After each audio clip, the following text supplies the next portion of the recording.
yet, but that's why we're here. Before we get started, I wanted to introduce three folks who have joined us to help with translation services for this meeting for any of our residents who join us in person and need translation services. So I'm going to turn it over to you all to introduce yourself and let people know where to find you in the library if they need translation services. Hi, good evening. My name is Genevieve Young. I'm the interpreter of Medford High School, and I will be interpreting for Portuguese. And I will be sitting among the other fellow people that are saying. Hi, my name is Natasha Barth, and I work for the Health Department at City Hall, and I will be interpreting for the Haitian Creole community, and I will be sitting anywhere around there. My name is Jennifer Alvarez. I'm a Hispanic interpreter for City Hall, and I'll be in that area as well. And what language are you interpreting for? Spanish. Thank you. Okay. Thank you. So we can go ahead and get started. I'm going to read the meeting notice and take the roll so we can get moving because I know everyone's really excited to be here. Please be advised that there'll be a full meeting of the Medford Comprehensive High School Building Committee in person at the Medford High School Library at 489 in Winthrop Street, and also held via remote participation. This meeting will be interactive and physical drawings of the design options will be available at the in-person meeting. We encourage participants to join us in person so they can participate as we collect input and reactions.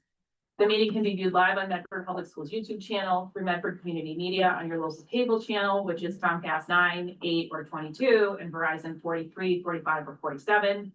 This meeting will be recorded. Participants can log in or call in using the following information. The Zoom meeting ID is 991-6458-7300. Progress. I will start by calling the roll. Jenny Graham here, Mayor Longo Kern. Absent. Dr. Galusi. Here. Marta Cabral. Here. Joan Bowen. Here. Ken Lord. Here. Libby Brown. Here. Marissa Desmond. Maria Dorsey. Here. Brian Hilliard. Here. Emily Lazaro. Here. Paul Malone. Here. Welcome.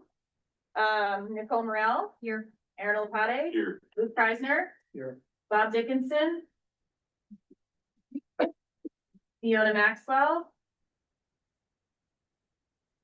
Chad Fallon. Here. Kim Talbot. Here. Will Pipicelli. Here. Lori Hodgson. Here. John McLaughlin. Here. Paul Rousseau. Here. Philip Santos. Here. And Lisa Miller. Here.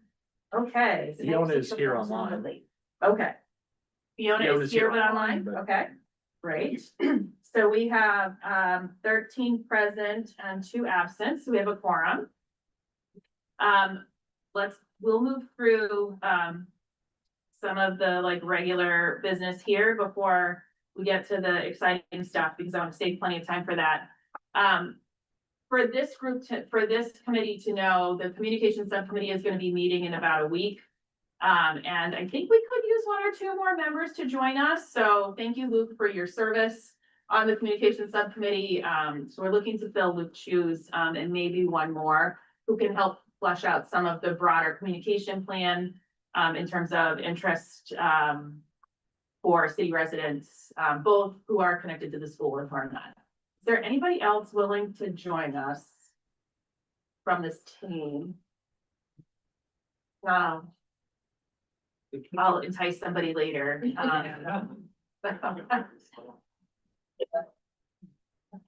All right. If you're interested, please just reach out. I think the next thing on our agenda is approval of the meeting minutes. So we have meeting minutes from 11/24 and from 12/22, which you should have received yesterday. Is there a motion to approve the minutes?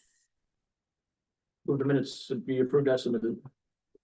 Second motion to approve by, sorry, Oh, did you make the motion? No, By- I seconded. Ken, and seconded by Luke. I have one quick thing. I just noticed on the meeting, 22nd, the date was not there. It said December 2025. Tiny thing, but So motion to approve as As the 22nd. amended. Yeah.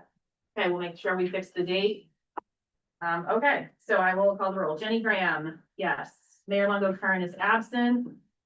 Dr. Galucci. Yes. Marta Cabral. Yes. Joan Bowen. Yes. Ken Lord. Yes. Libby Brown. Yes. Marissa Desmond. Is absent. Maria Dorsey. Yes. Brian Hilliard. Yes. Emily Lazaro. Yes. Paul Malone. Yes. Nicole Morel. Yes. Aaron Alpate. Yes. Luke Preisner. Yes. 13 in the affirmative, 0 in the negative, 2 absent. The minutes are approved. Moving on to approval of invoices, I'm gonna turn it over to left field, to give us an explainer of the invoices, and then we'll take a vote.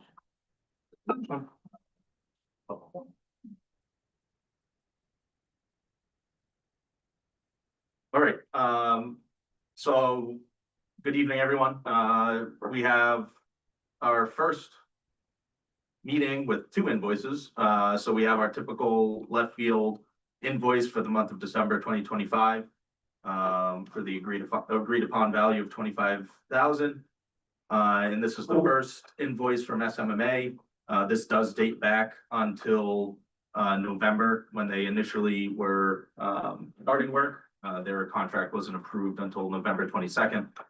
So this catches them up to the start of 2026 with their first invoice of 135,000 for a total of 160,000 to bring us current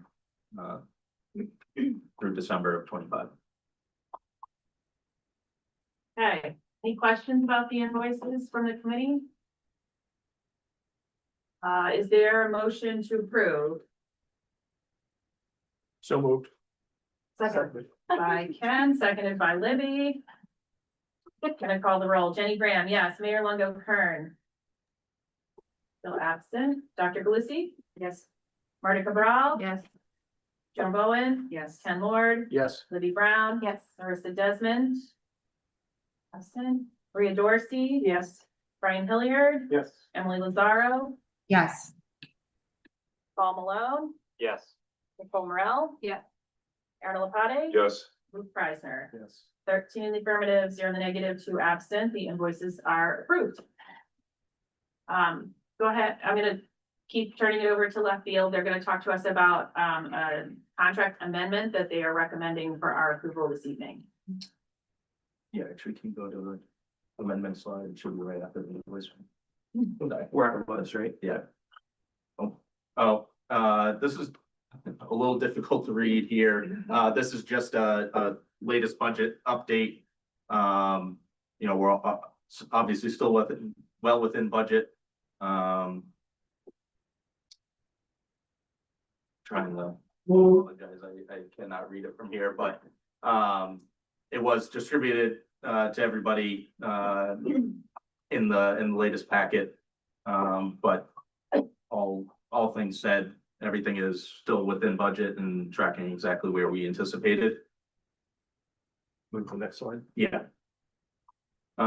So just before I hand it over to SMA, I did want to note, when I had initially sent this amendment out, I had noted it was for geotechnical work. It is actually geo-environmental work. So I just wanted to clarify that. Also, just to note, this does not increase the feasibility study budget. This is simply transferring funds from our other category up into SMMA's contract. And then it's also, we're also seeking approval to submit a budget revision request to the MSBA. This is simply an accounting exercise with the MSBA, showing them where we're moving money that's been approved for any amendment. So I'll let SMA kind of get into a little bit more of the detail on what the amendment is for. Sure. So our geo-environmental engineer was contracted to do a phase 1 assessment on the site, which is mostly research and speaking to people who have knowledge. And based on that information, it was determined that there's enough concern to need a phase 2. Fortunately, we have the ability to piggyback on, and this is maybe why Matt thought this was a geotechnical. Our geotechnical engineers have started work on the site with some test pits and test borings. And so we have the ability for our geo-environmental engineer to be out there witnessing the soils, being able to do sampling at the same time. So originally, this number was about twice in our other reimbursables budget. But again, because we're able to piggyback on the other work, this is the total request for phase 2 services. Any questions about that? So, just to clarify, it's not an upper to the total value, but it's, an allocation from, is it a reserve budget or is it something else? What's it called? What's it being reallocated from? It's called other, Yeah, the other category, but it's a That's a yeah. contractual. Yeah. yeah, this category is It's called the other. MSBA cap. Yeah, and it's built into the feasibility budget for these items. If we need additional geotechnical, if we need additional estimating services, it's just essentially a contingency within the feasibility that we can pull from if needed. Okay, is there a ceiling on the other category? Yes, Okay. yeah, I can, I don't need to know what it is. okay, but yes, there is. It's all within the total, $3 million of the feasibility study. Thank Any other questions? Is there a motion to approve the amendment Motion to approve. by Aaron? Your second? Second. Second by Joan. Call the roll. Jenny Graham, yes. Mayor Longo Kern. Dr. Galucci? Yes. Marta Cabral? Yes. Joan Bowen? Yes. Ken Lord? Yes. Libby Brown? Yes. Marissa Desmond? Maria Dorsey? Yes. Brian Hilliard? Yes. Emily Lazaro? yes, Paul Malone? Yes. Nicole Morel? Yes. Aaron Olapati? Yes. Luke Preisner? Yes. 13 in the affirmative, 0 in the negative, 2 absent. The amendment is approved. Okay, so we're finally to the exciting stuff, and I'm going to turn it over to the SMA team because they have been working really tirelessly. But before I do that, I just wanted to mention that what we're going to see tonight are sort of like a jumping off point. So, we'll actually see quite a number of options. I was frankly shocked at how many options that you all come up with. But the goal for tonight is to help us get an understanding of what is possible on this site. Whatever advances out of this meeting this evening is what will be sent to the cost estimators for their very initial estimate, which is required to be submitted with our PDP submission at the end of February. The SMMA team will talk a little bit about context, but just to set the framing, we should take a vote on something at the end of the evening, and it could be that we take a vote to advance all these options forward unless there's something like really problematic happening, but we'll get there sort of towards the end. I'm gonna turn it over to SMMA, and then for those who are on Zoom, there will be an interactive way for you to all provide your thoughts in this process. And in the room, we're gonna welcome you to do the same if you have a phone, so you might just wanna get hooked up to the guest network because that'll be the easiest way to do it. While we get started and listen to some of the context and framing, and I'm going to turn it over to the team. Yeah, so I might start just with that sort of logistical point. For folks that are in the room, there are QR codes that are sitting in front of you. We're actually presenting using a tool called Mentimeter today, which is a digital interactive platform. And that's the reason why we have some fun little icons floating around our screen that you'll see as we move forward. For folks that are online, we're going to get to the point in the presentation just before we jump into the different cost alternatives that we're going to present. And we'll give you an opportunity to log in then as well. We're just giving folks a little bit more time online to get ready for it, but there's really no need for interaction until we get to the actual cost alternative portion. We don't give you a thumbs down right now. You can give me a thumbs down. I can take it right now. Probably for the internet connection is unstable. You can give a thumbs down. And I'm not saying that personally to Ken. So this is the portion of the agenda that we're going to run through. And there's a small predecessor to this as well that we're going to start with, which is just giving everyone a quick update on the status of the programming work that we've been doing. which drives the overall size of the building, which in turn drives these cost alternatives. And we'll get into why that's important as we move forward. But really what we're gonna run through is a fair number of options, which you'll see. They're all gonna fall into one of these three categories of either a code upgrade option, an addition renovation option, or a new building option. Those are the three baseline options that need to be submitted to the MSBA as part of our PDP report. We've gone way above sort of that minimum of three.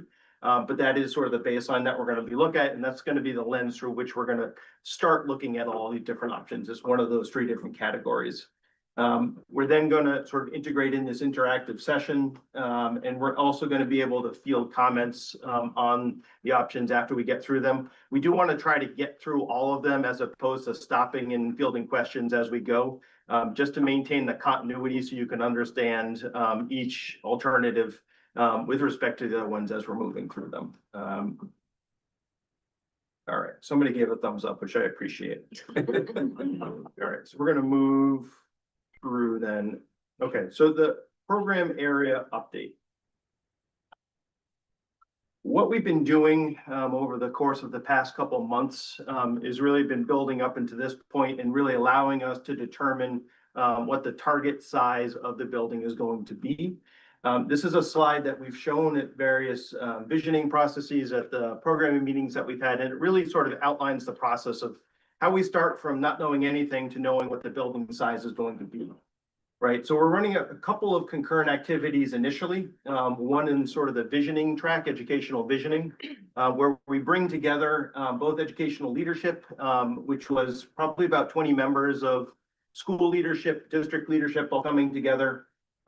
We also had educational forums, which pulled in larger diverse cross-section of the population within Medford, both from the school side, including students, including families, again, the district and school leadership as well, but sort of larger community input.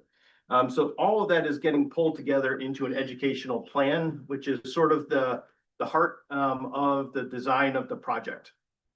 So this is really outlining the goals of the education that is envisioned to happen for the school moving forward.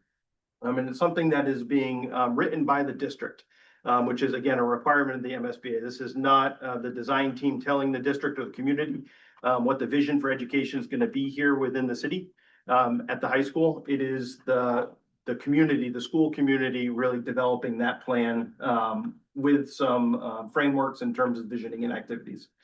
So while that is all ongoing, we're also doing space programming. This is where we went out and we met. We had those 49 different meetings with all the current and potential future users of the building. So there were probably over like 250 people that we were meeting with individually throughout the course of those 49 meetings. So that was a lot of conversations, a lot of energy to try to find out, okay, what does everyone need in this building as we move forward from an individual program standpoint?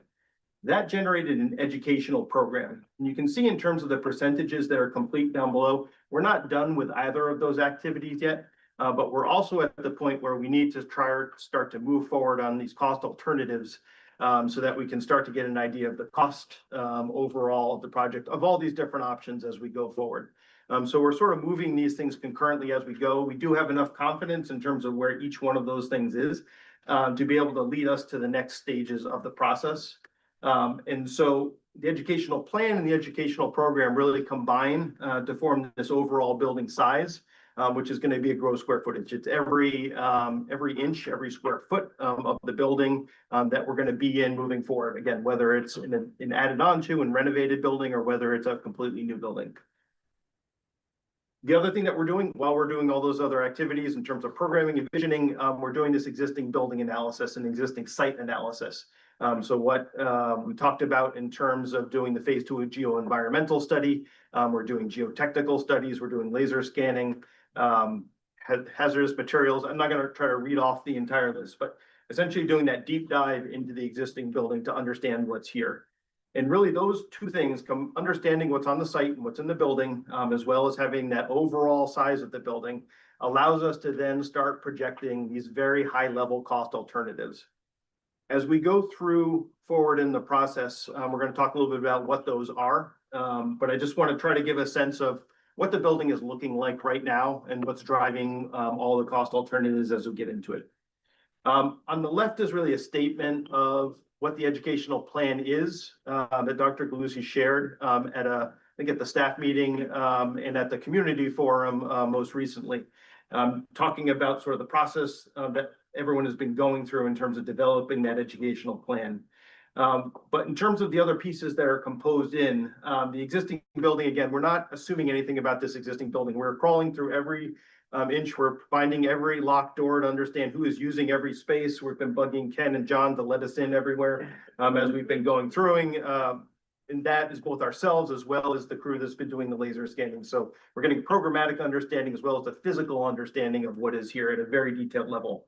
The educational plan that I talked about is really understanding sort of the educational needs and sort of what that develops into for new programs that are coming here or the existing programs that are here and evolving as we move forward, right? It's not a static model of education that we're looking at. There are some spaces that are subject to additional guidelines that we have to follow on the special education front. DESE provides a lot of guidance in terms of the sizes of spaces and types of spaces. And we combine that with a very close conversation with Joan and her team to understand from a district perspective and a school perspective, what is the vision for special education moving forward.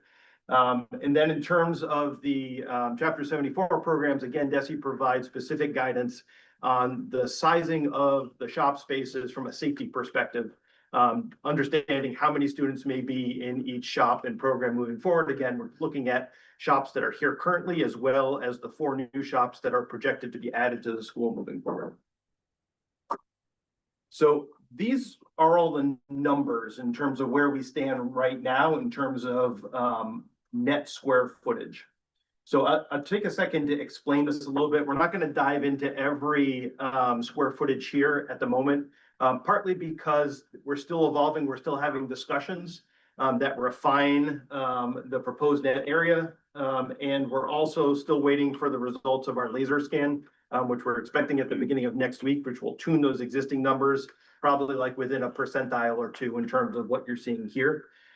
Really what we're going to focus on though, are sort of where we have big changes. On the right-hand side, we have some percentages of increase or decrease from the existing to the proposed net area. And just to take a second and talk about that term, net square footage or net area, that is the usable area for every space that's going to program that's going to be within the building.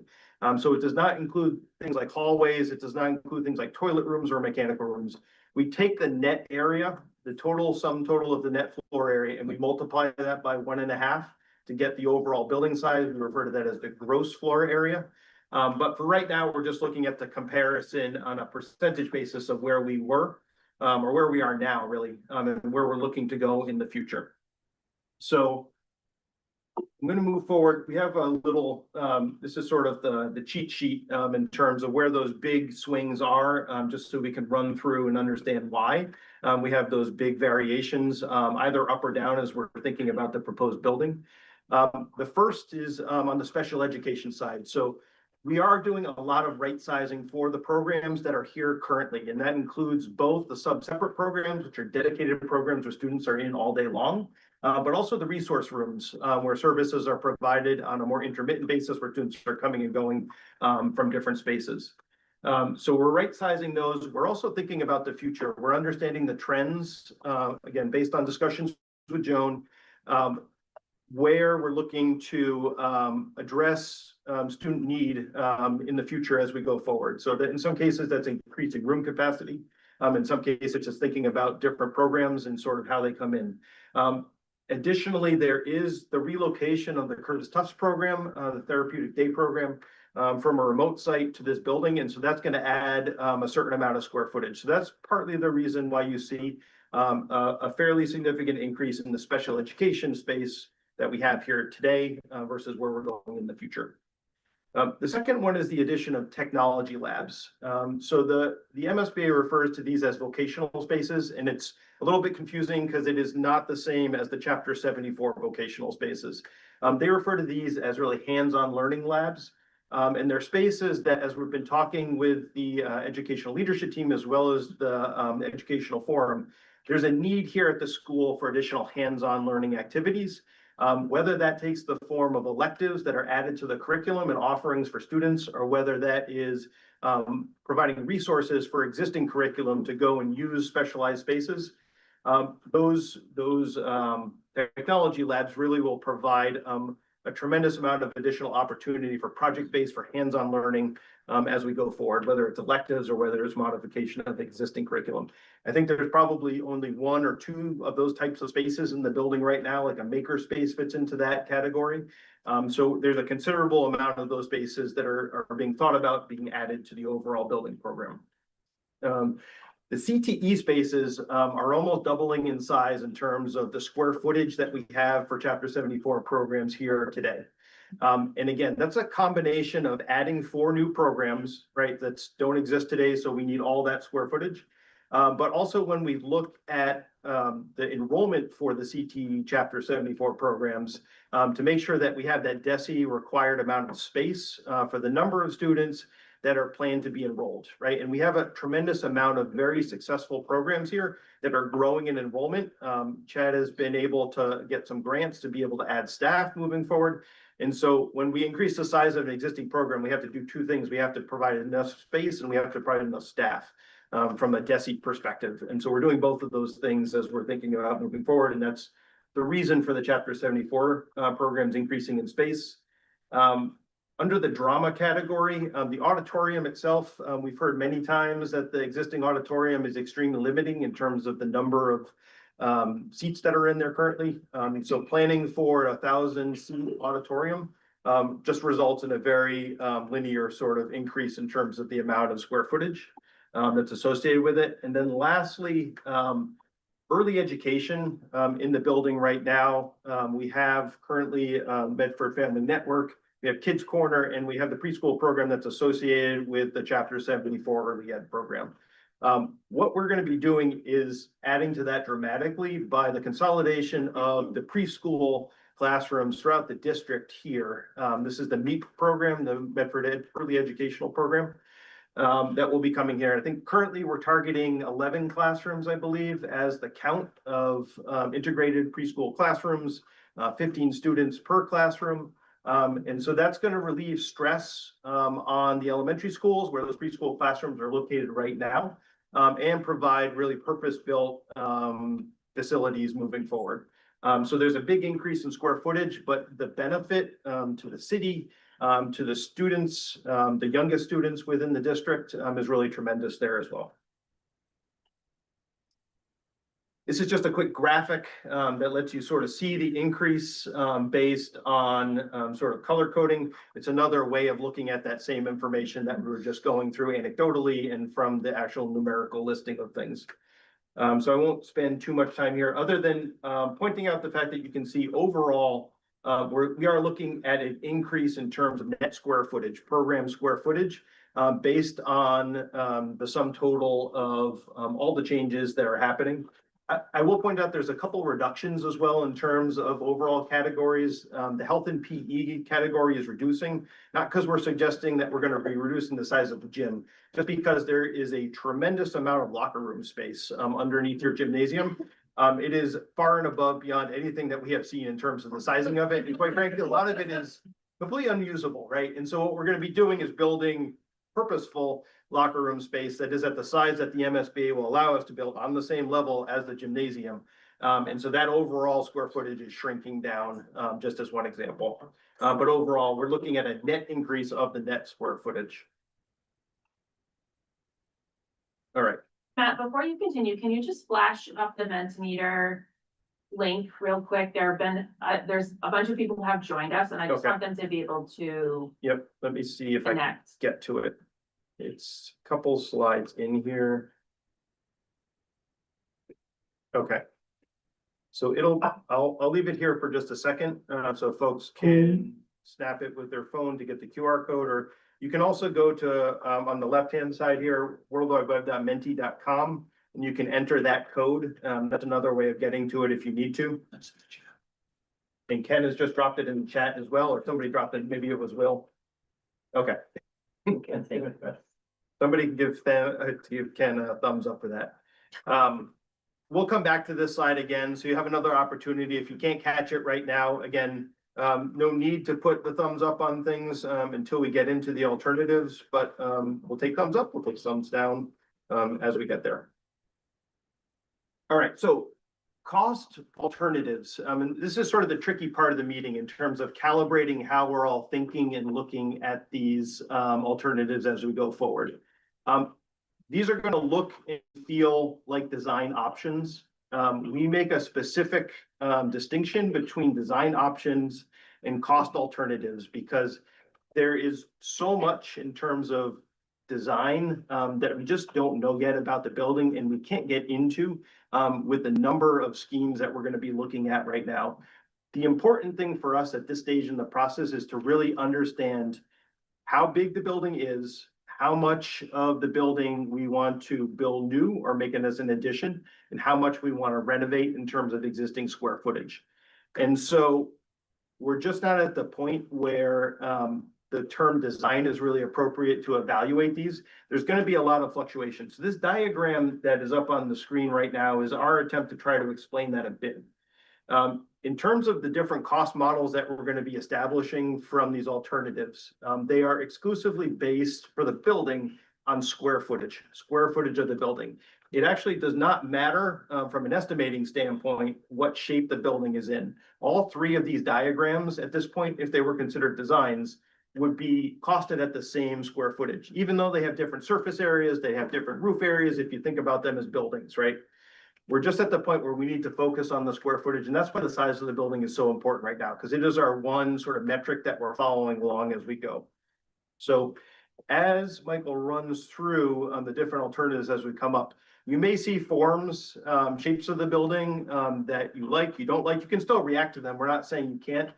It's a really a tough thing to separate. It's tough for us as designers to separate ourselves from form and looking at that because we're just trained to do this by nature, and sometimes we can't help ourselves.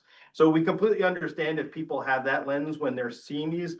I just want to point it out as we go through. We're going to point it out again as we go. And there may be questions that get asked later on that are going to tie back to this concept that we're looking at square footage and we're looking at high-level cost models and alternatives as opposed to design options. So I just wanted to take a second and sort of frame that. We have a couple of other sort of framing slides as well before we jump in, just so that people can sort of, again, calibrate the thinking. You will see masses in terms of buildings that are going to fall into sort of one of two general categories, right? Buildings that go a little bit taller, buildings that sprawl out a little bit wider in terms of the usage of the site. For our purposes today, and sort of moving forward with the cost estimates, the taller buildings allow you to have more site area to work with, whether that's for parking, whether that's for fields, whether it's for other types of outdoor programs associated with any of the programs that are going to be on site, right? So we have that balance between building footprint area and site area that the tall buildings have some sort of better equation of in terms of more site area. At the same time, as we get to a certain point in terms of the height of the building, we get into something called a high-rise structure, which has some additional construction premiums associated with it. So we will put a slightly higher dollar value associated with once we get to those taller buildings. Really anything 5 stories and above starts to drive that, that high-rise or premium to the construction. All right.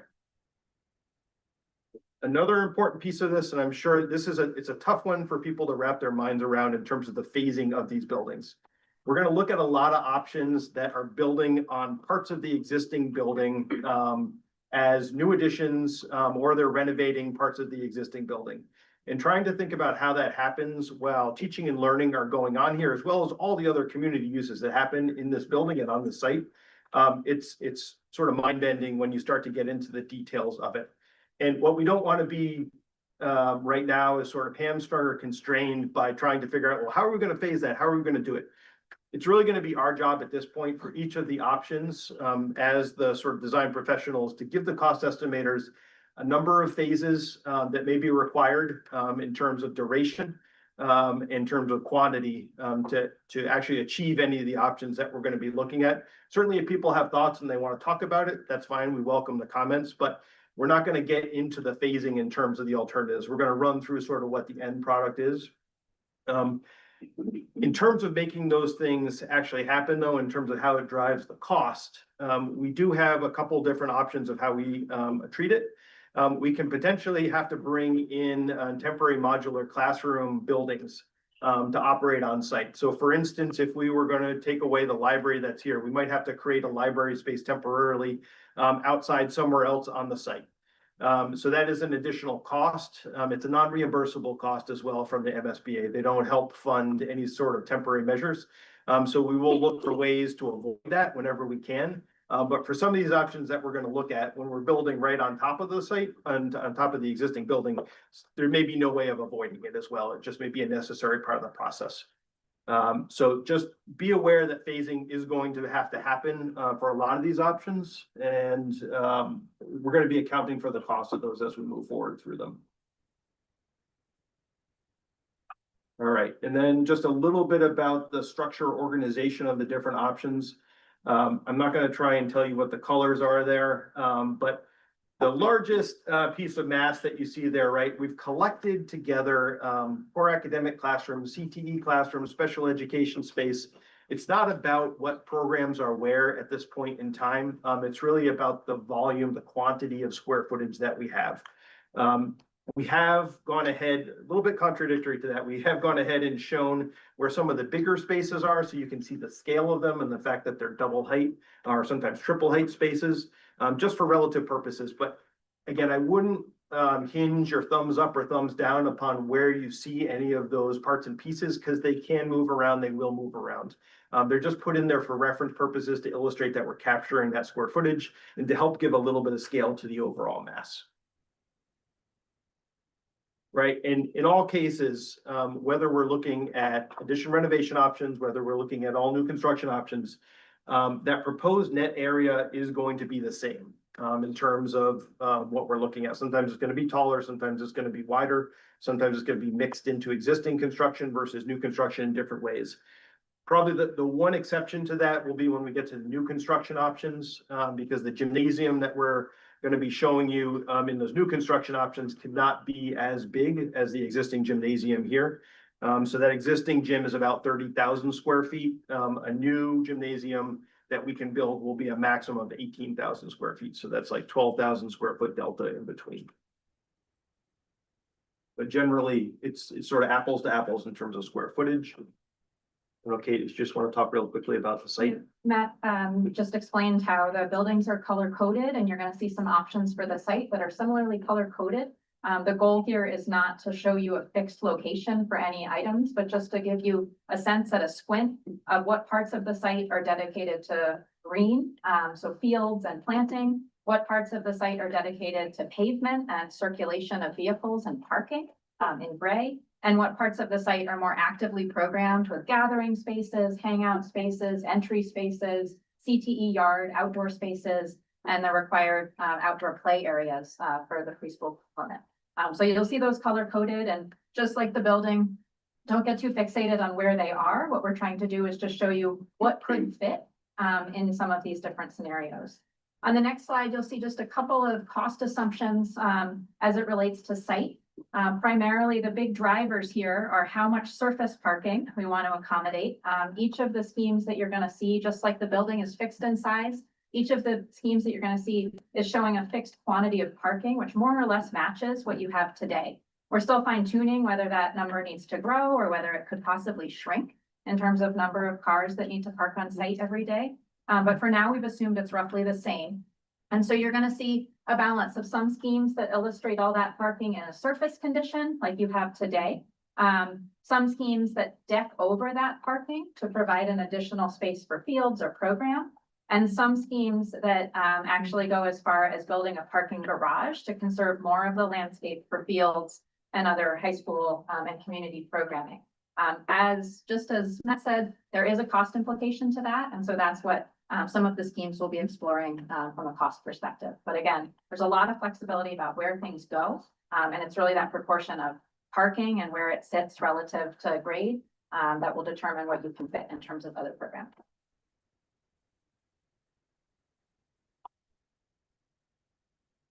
All right, so I'm probably going to turn it over to Michael in a second. I just want to reiterate sort of the goal of what we're doing as we look through these options. We're not going to come out of this meeting today picking one of these options, right? Really what we want to know is whether or not we have missed any option that like potentially anyone out there is dreaming of and maybe doesn't see in the series of options that we present.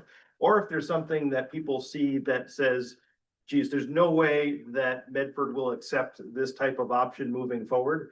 And we just want to take it off the table and not even get it cost estimated. That's the other thing that we want to try to achieve here. So we're going to probably be working with the general balance, the number of options that we have, but it's really whether or not we're sort of missing anything, or whether or not something that we're showing is just sort of like a bridge too far in terms of the concepts of what we're showing. So try to keep that mindset as we go through, in addition to using the Mentimeter tool to sort of just voice support or displeasure with any of the options that we're showing.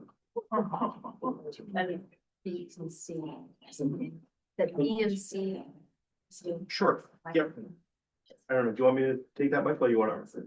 Yeah, and I can just go through. A will be the code upgrade. We've grouped B and C. Those are all renovation and addition. The only difference with C is it primarily focuses on saving the gymnasium and athletics piece, but pretty much the rest of the school is demolished in that scheme. That's why those two are, even though we show far, there's only the MSBA three that would be submitting. And D is the new construction. All right, I think this next slide is our little quick pause here for Mentimeter again. Yeah, well, can you just make sure you speak up for the people on Zoom? Sure.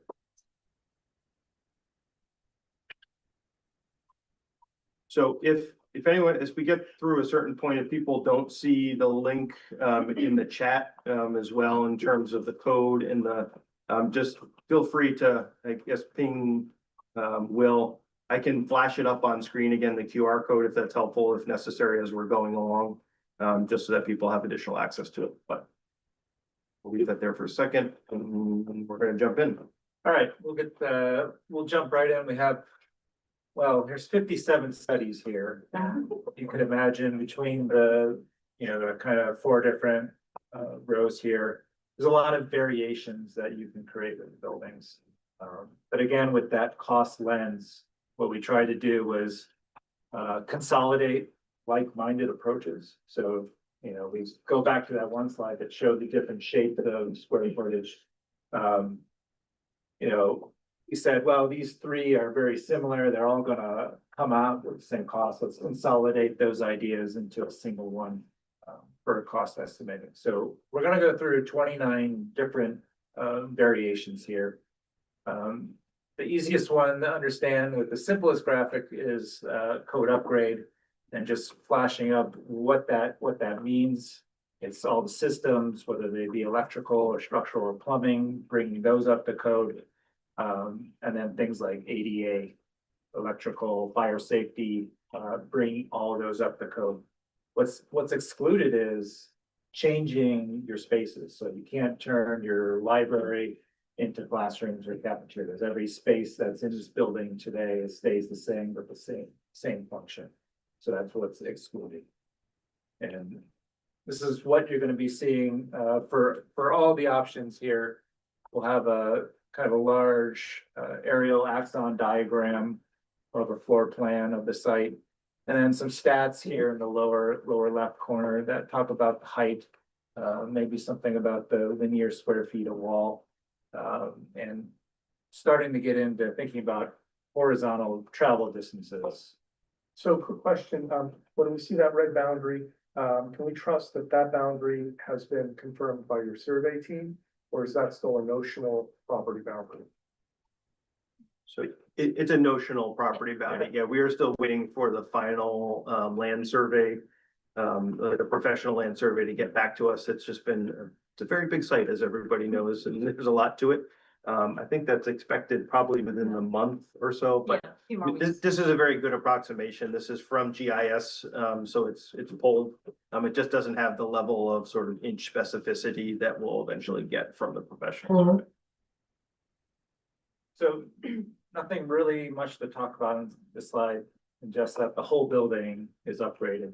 And it's not just the light upgrade, like we're talking about meeting energy code, so it's probably removing much, if not all of the facades.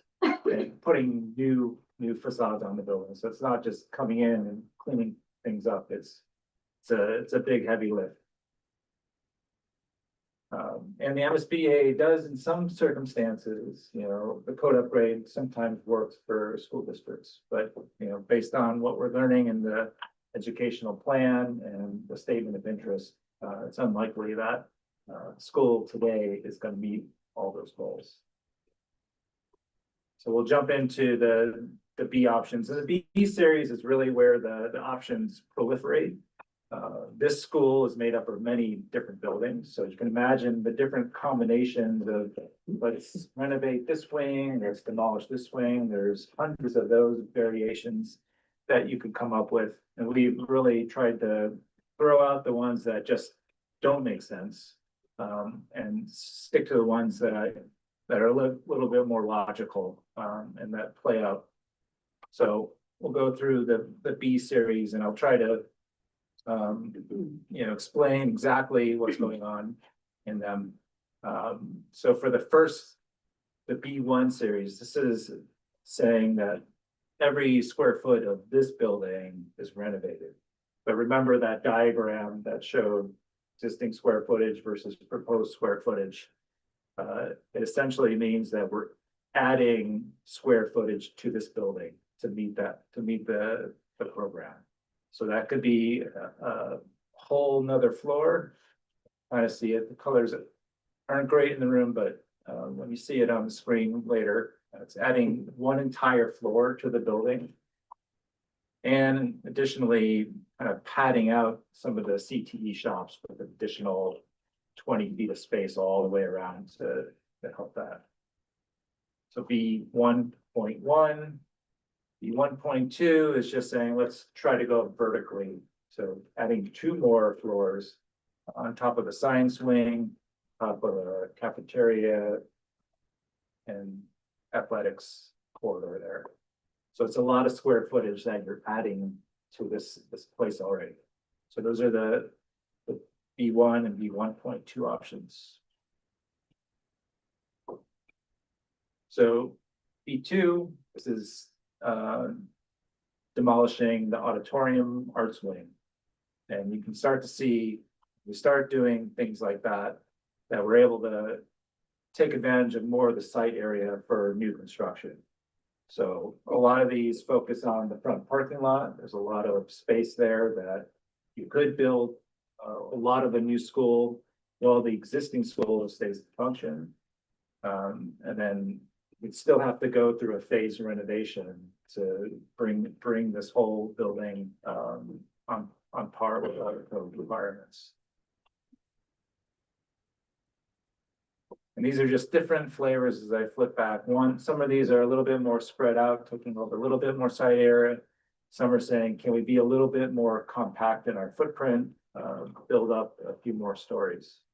And that's kind of a theme that runs through a lot of these kind of B2.1, 2.2 is some are spread out and some are a little bit taller. Hey, Luke, we're gonna try to hold questions until he gets to like roll through all of these because it's gonna break up his ability to connect one to the next to the next.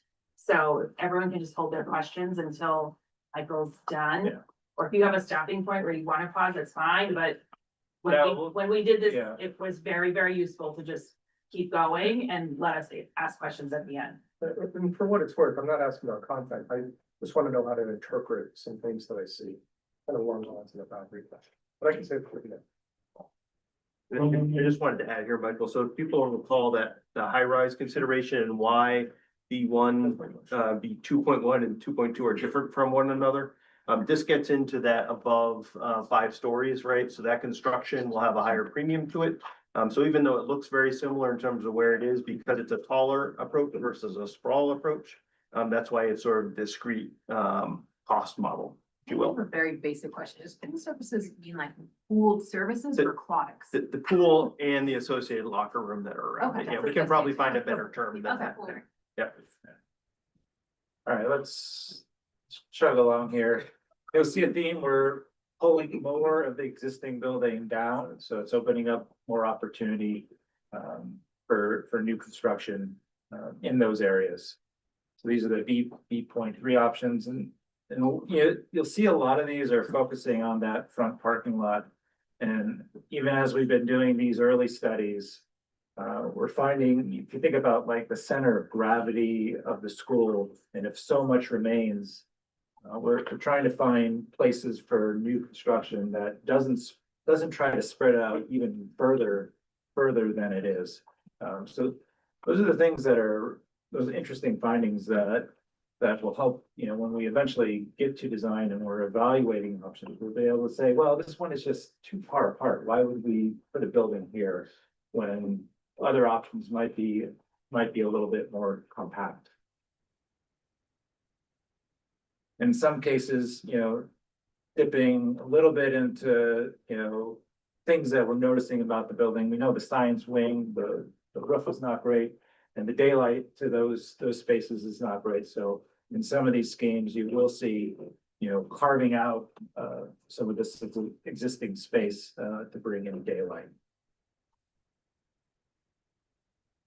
So this is just a taller version of that.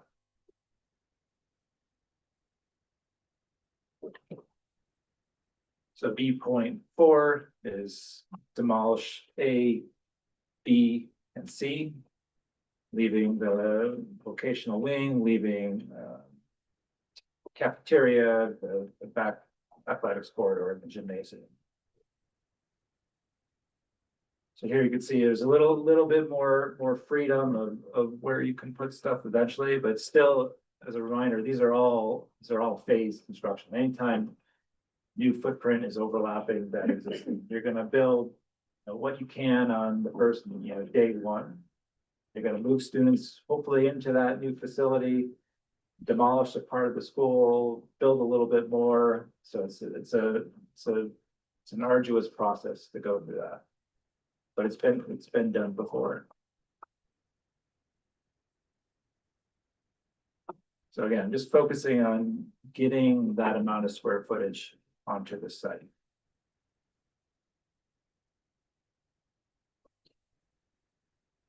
And B.5 saves the science wing, athletics, and demolishes the rest of the wings.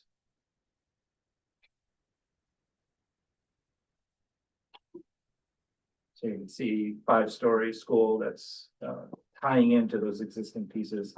And that too will become, the design challenges. If we decide some pieces are worth saving for whatever reason, it starts to set the tone for what it attaches to them eventually. So it does start to develop a, kind of see this as a very similar character to what's here today. It's just taller. Different ways to achieve that. This one is a little bit more spread out on the site. 4-story building. B6 demolishes everything besides the C wing, which is the main academic, like 36 classrooms in the C wing. So here you can see that again, building on that, taking advantage of that was on the parking lot a little bit, and then figuring out a way to tie back to the gymnasium and the renovated program.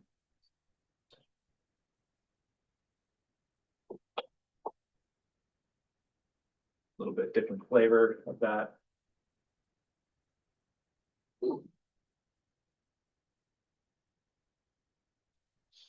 This is kind of taking out the southern part, leaving one of the CTE shop spaces.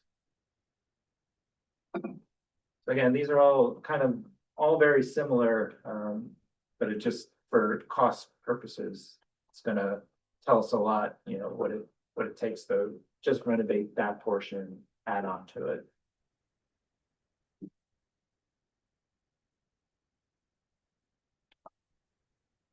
Four-story option, B7.2. So again, spreading out the school. So even thinking about things like the 3-minute passing time, like how how fast can students walk from one end to the other, will eventually, come into consideration on these. Then B.8.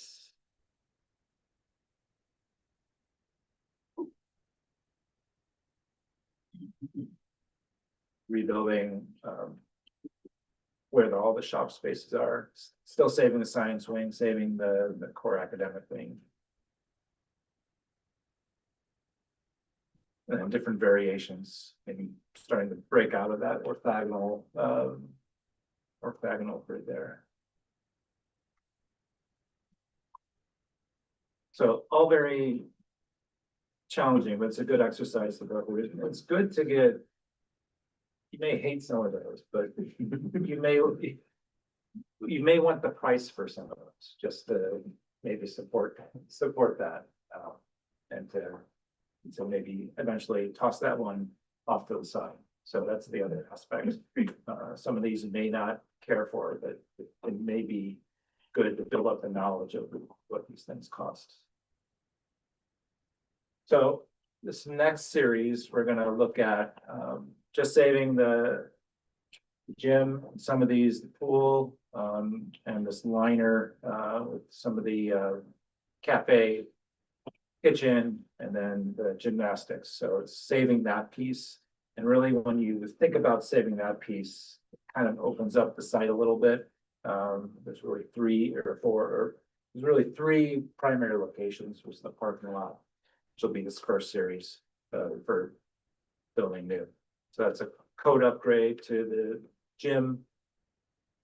And then, again, this is kind of familiar to some of the earlier schemes, but again, this would be trying to build substantial piece on the parking lot, demolishing parts of the existing school, and then in a future phase, stitching the two together with new construction.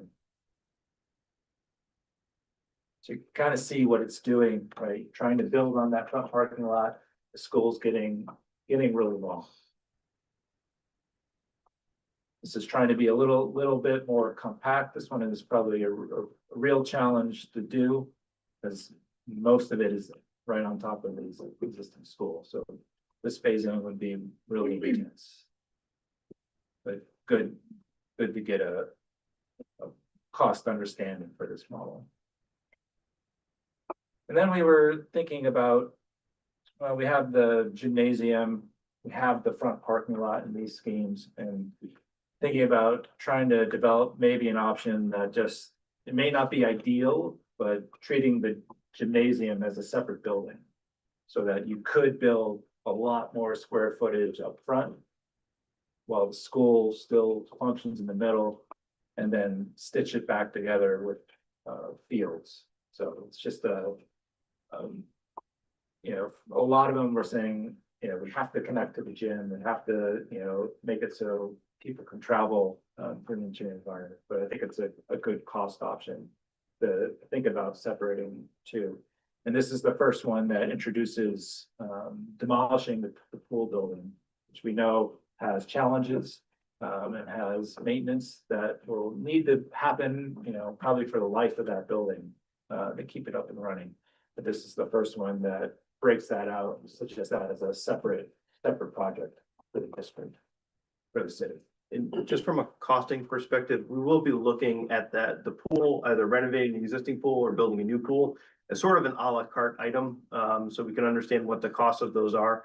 But in a lot of these options, we can be thinking about either a renovation or a new pool building as sort of a something that we can take or leave in terms of different options. And so you don't need to necessarily like an option or dislike it based on the pool that was there in that whatever version it is, whether standalone or even the location of it on site. Like we're showing it in a particular location here, that may move around in the future as we go.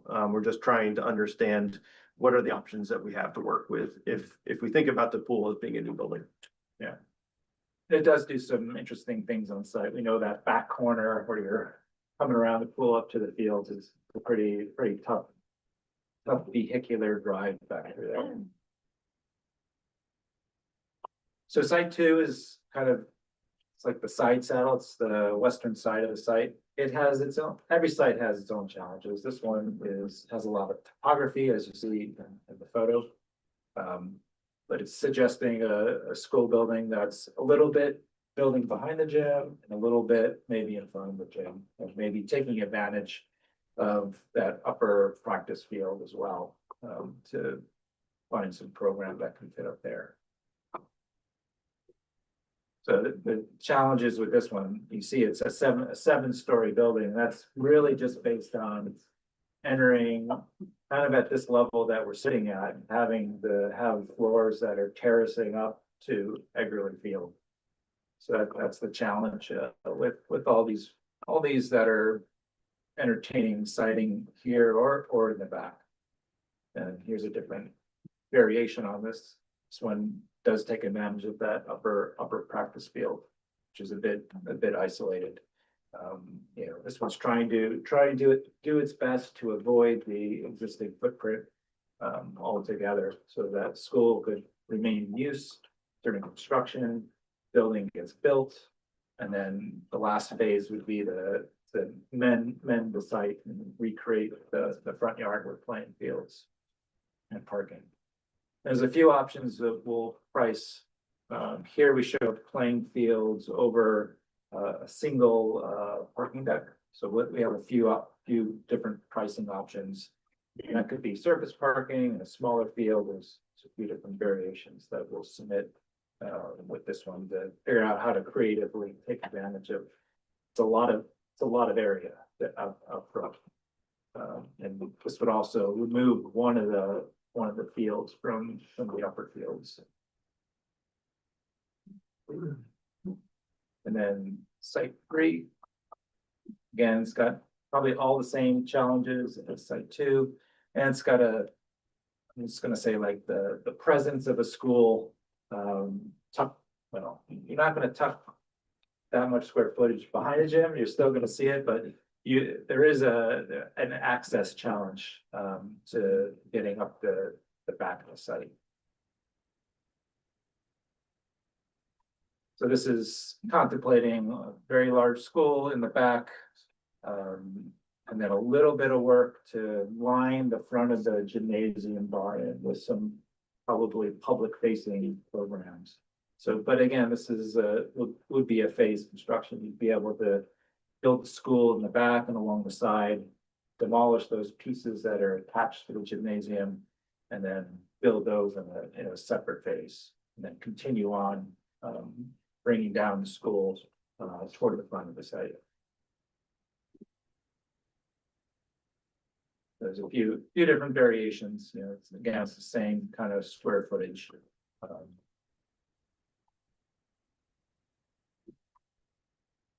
Some of these are, you know, this one is suggesting maybe try not to, again, connect to the gymnasium volume. Treat that as a separate building. Take the pool, you know, out of the equation. That can go in a separate structure, pretty much anywhere on the site. And to figure out, you know, you'll have your hands full with this one, trying to figure out how we get 1,300 students and families up to a gracious front door. And there's a few of these that didn't quite fit those categories, but this one is trying to just really try to make a compact facility. This one wraps the gymnasium volume, so it's the same amount of square feet for one.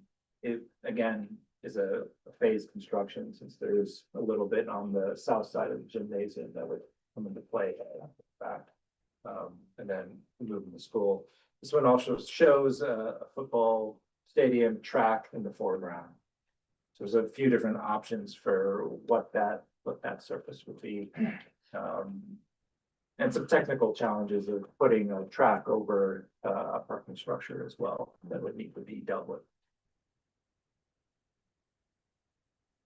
And then D, these are completely new, so it's nothing that we're sitting in today remains. So there's the D 1.1 is building school on the parking lot. Again, you'll see that it overlaps, the existing school, so there is some phasing that happens, to allow that to occur. This is a really tall, this is 6 stories, so we're trying to figure out, we have the site, how can we not overlap as much of new schools so that we can build the majority of it on day one and be able to go back later with smaller phase. There's a few different options. This one is a little bit more spread out. That previous one was 6 stories, this is 4, so you can see what that does to how much it encroaches on the school. It's almost connecting back to where the gymnasium is. So it's kind of essentially what we have here today. It's a 4-story school, but you see how much site area that it takes up.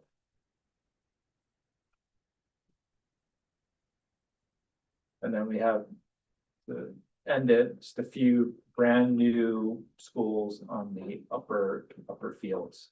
So this includes demolishing the gymnasium, and as Matt mentioned before, you won't be able to rebuild that same amount of square feet. You'll be capped at 18,000 square feet for a new gymnasium facility.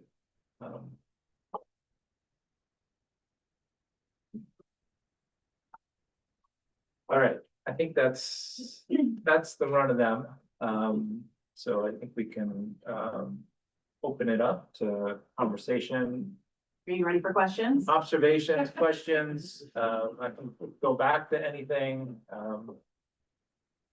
Okay. All right. For folks, we're gonna take questions from the building committee, and then we'll take questions from anybody who is here in person and online, and we'll kind of swap off. If you're online, please raise your hand so we know who we need to get to. But first, for the committee, are there questions that people have? Luke? So our existing school, which was, I think, designed for 3,600 students under different guidelines, but almost 4,000 students, has an existing net area of 341,000 square feet. The proposed structure, driven by the factors described at the outset, has a proposed net area almost 100,000 square feet larger. And so I wanted to ask, for a lot of these, I'll assume the gross square footage is about the same. In fact, it might be exactly the same for all these different shapes. There are different shapes, but is it safe to assume that the gross square footage is the same, A? And then B, what is that gross square footage?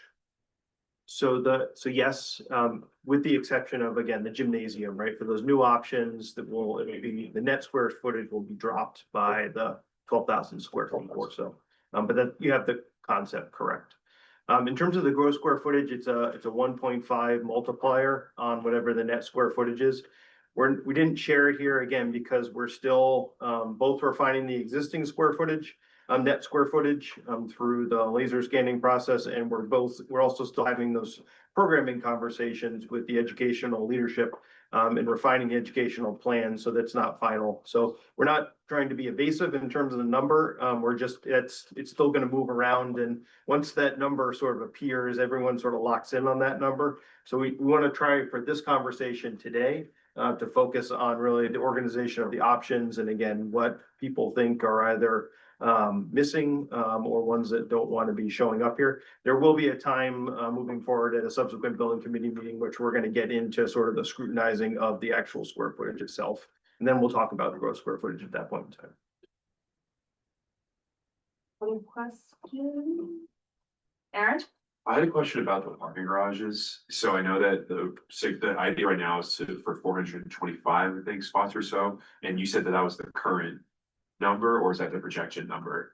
The current number is around 425 dedicated spots, but there are about 476 spots if you include a lot of the sort of extra spaces that are used on the side of paved areas. Sure. Yeah. And then for the actual like underground possibility, I know you mentioned you had kind of a scale, so just having flat top like we currently have is usually on the cheaper end, while building standing structure new is kind of more expensive. With the in-between option where we're building under with a field on top, like logistically speaking, with like a track, for example, are there any major difficulties with that other than what we may assume that just come with like, pre-planning that, that may come up about like long-term success of it or long-term, like maintenance costs and things like that, that might not exist with a more expensive original new construction or just flat top that we have.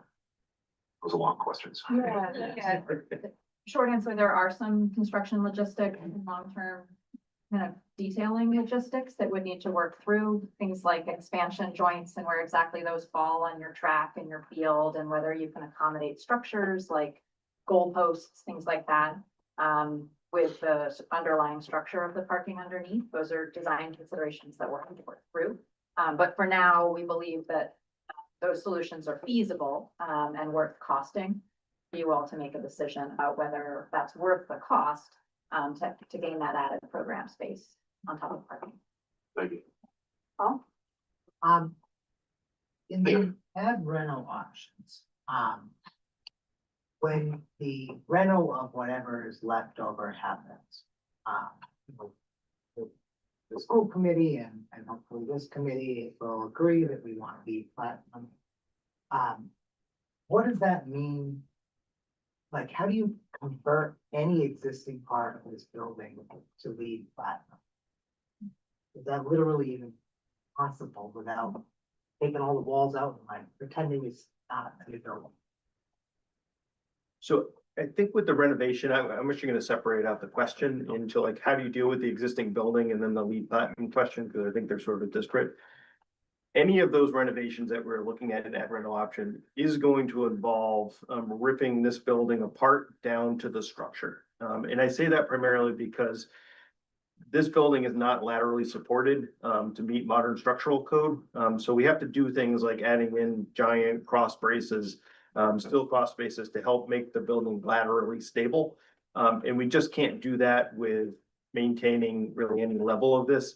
That being said, also the interior spaces, there's very few, if any, of the existing interior spaces that meet the spatial requirements. So there's significant reconfiguration of the existing space.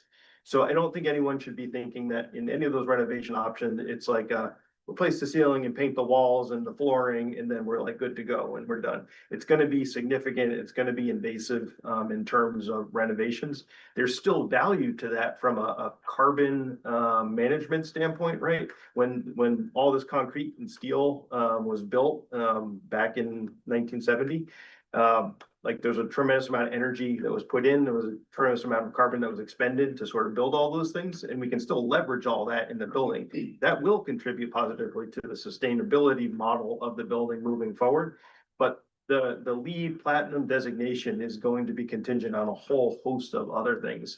The exterior insulation of the building, the treatment that we take to the site as well. LEED is really like a holistic sustainability lens. And so, yes, it's going to definitely incorporate the renovated area and it'll make that part of it a little bit easier. But it's not to say that we can't do a LEED platinum building with or without renovation. Luke? So any consideration, so we have sustainability goals. I wanted to ask what considerations were given to square footage dedicated to solar panels. I went to the Arlington High School when that opened. They have a larger enrollment than we do. I think their overall structure is 410,000 square feet. And they managed to get enough panels up there to, I think, produce close to 1,000 kilowatts or kilowatt hours, which represented maybe 30 to 40% of their electrical need. So looking at all these different options, they vary in roof surface area. And so, do you have a sense of, for the smallest option that you showed, what the panel capacity would be? And then for the largest, what it would be? And then other sort of places to put panels, I guess, to hit some of our sustainability goals. Yeah, so I think the way that we're trying to think about PV at the moment is through, again, that costing lens in terms of thinking about what it will take in terms of whether it's a net zero goal, whether it's a net positive goal. I'm trying to target there in terms of the amount of square footage of panels that it would take to achieve that goal. and then either deploy them as roof mounted PV panels or parking canopy mounted panels as well, or even site mounted in theory, if we could sort of find any area of the site where it doesn't want to be a field or parking or anything along those lines. And so it's gonna be one of those things where I think we're gonna have cost alternatives as well, sort of à la carte items to say, if we wanted to try and just put enough PV that would fit on a roof, we'll have maybe 3 different sizes, like a small, medium, large volume of that. And then associated with it, certain volumes, areas of PV panels that would probably be canopy mounted over parking areas to produce like an overall capacity. We are looking at sort of a very baseline EUI understanding of what the building is going to be targeting, so energy use intensity for the building. And that will tell us, okay, how much electricity generally is it going to be requiring for this amount of square footage? Because again, we can make that very high level sort of calculation to see, but it is going to be contingent on roof areas. These all, as you're saying, do have different roof areas associated with them. The sprawling ones are going to have more, the taller ones will have less. So we're going to have to look at sort of generally how much roof area we have and how many panels we can fit on the roof and then on the parking canopies as a mix. So it's probably not going to be like a clean one number for every single different option, but we're going to have sort of like an umbrella a la carte set of options that are dealing with PV panels and trying to, at the best level of our understanding right now, do some estimating to understand what the cost of those would be. And we'll probably be able to say that some of them are not net zero. Some of them are meeting net zero. Maybe some will be net positive at the end of the day. Does that answer the question? Oh, hi. Sorry, I couldn't see your face at all. But My question is on the next step, which is the costing stuff. So there's a lot of options here. Have these been evaluated enough to confirm that they are feasible, or are we possibly doing a cost estimate on something that turns out isn't even actually achievable, whether it's a phasing constraint or, you know, it's sprawled out too much? So just curious on that. So I think the phasing would be the only thing that would maybe drive feasibility one way or the other.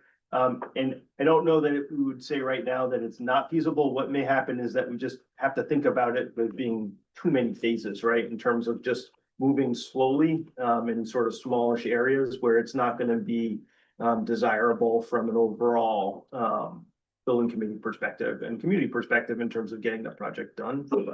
I think that's mainly where that's going to come in. And I don't think we'll know that up front. It's tough to go into it and just say we know right away, like every one of these options exactly what it's going to be, but we'll make our best judgment in terms of how we could possibly do this. We'll feed that through the cost estimator and we'll get feedback. And that may be one of the drivers on the cost side of things or time side of things that says, we're just going to put that aside. We're not going to actually move that forward in terms of consideration. What if you came across something that did become, you know, as you're going through, because you're going to feed that, they're going to need that before they estimate it, right? Would you maybe knock one of these out as you're further evaluating the, you know, the. If we found a deal breaker, I think, yes, we wouldn't want to do it without the input from this group. So as we're preparing the information that's going to get to the cost estimators, which is going to happen like next week. If there's something that comes up to that process that we see, yeah, it doesn't seem like it's viable at all. We'd probably come back at the next building committee meeting and just explain that as part of the process. I think it's a fair point. Yeah, I just want to add to that, you know, some of the site explorations, a lot of them are well underway, but a big one that is not complete yet is the geotechnical, which will inform foundation design. So also say everything is feasible. It's just a matter of practicality and cost at a certain moment. Right. So I think that will certainly be a big factor that will potentially influence Right. what makes sense, but that is still underway. Well, yeah, that's because I was thinking maybe taking it further and understanding practicality of each of these alternatives before getting it cost estimated, but maybe we need it because there's a, you know, deliverable that needs to be submitted or something. Bingo. Yes, that is correct. Yeah, and this is so early, and remember, you all don't choose an option until the end of PSR, so in June. I have a quick question about parking again. I just happened to notice by like zooming in that although all of the program spaces are volumetric on these, that some of them have a parking area that said like 4-story parking garage. But it's flat on the thing. So I'm really trying not to envision buildings, 'cause I know we're not at that point yet. But if any of these plans would force a multi-story parking garage, I think that would be I would really like to know what that would do for a whole host of reasons. So I don't know if it's appropriate. I don't want to necessarily go back through all of these now, but if any of these decisions come to a forcing point where that's the only way to achieve it, I would love to see and let everyone see the true volume of what that would look like. Matt, can you talk a little bit about the criteria work we're going to do in March? Because I think to your point, like we will all have criteria, and once we get through PDP, there will be a whole exercise for us to go through around decision criteria. So can you just explain that process a little bit for us? Yeah, for those of you that love Excel spreadsheets and charts and graphs, that's something that we're going to be creating. So essentially what we need is a rubric, right? To be able to create a lens to look at and evaluate all these options. Cost is obviously a huge driver, right? But it's not the only driver. There's community perspectives that need to be brought. There's educational perspectives that need to be brought in. So what we're actually going to do is first design the tool, the lens, the rubric that we're going to be using to evaluate things. And that's going to sort of list all of the options across the top. We'll have cost at that point to do that with. And then we're going to list all the qualitative pieces. And so parking garage and sort of the viability of a parking garage, the desirability of a parking garage, that may be in the column as we go down in terms of site considerations as we do. So everyone's going to have different thoughts about sort of what should be driving. And that's what we want to do, is sort of take a consensus understanding from the committee, from everyone's particular areas of concern and areas of expertise. And develop something that is really a great lens for the Medford community to evaluate all these different options on.